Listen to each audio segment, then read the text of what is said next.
Justamente en esos momentos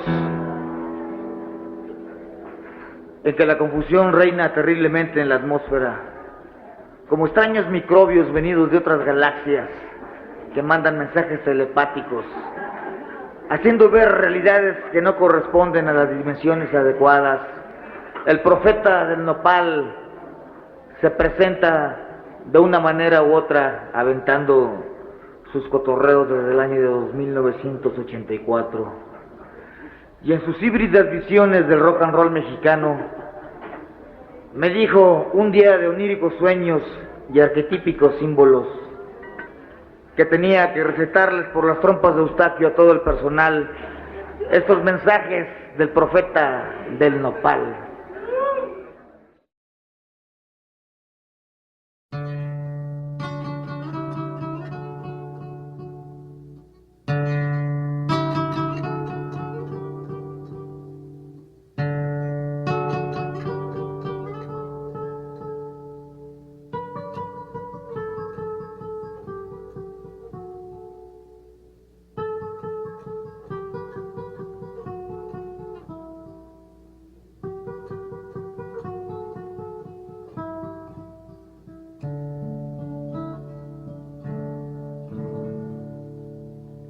Era un gran rancho electrónico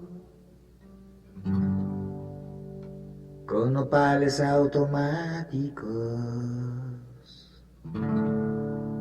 con sus charros cibernéticos y zarapes de neón.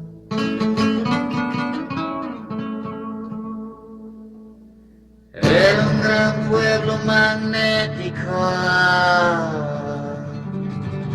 con Marías ciclotrónicas, tragafuegos supersónicos y su campesino sideral.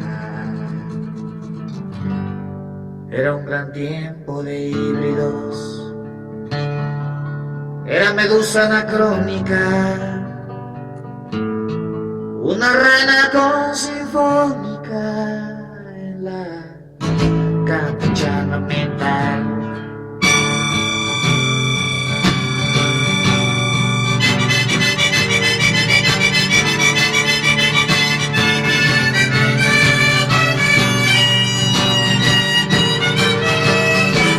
Era un gran sabio rupéstrico de un universo doméstico, Pitecantropus atómico, era líder universal.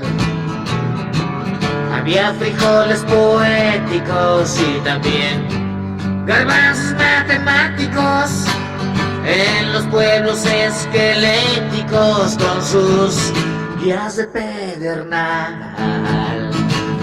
Era un gran tiempo de híbridos, de salvajes y científicos, panzones que estaban físicos en la campechana mental, en la vil penetración cultural, en la gandalla transnacional, en lo oportuno norteño imperial, en la despachatez empresarial, en el despiporre intelectual, en la vulgar falta de identidad.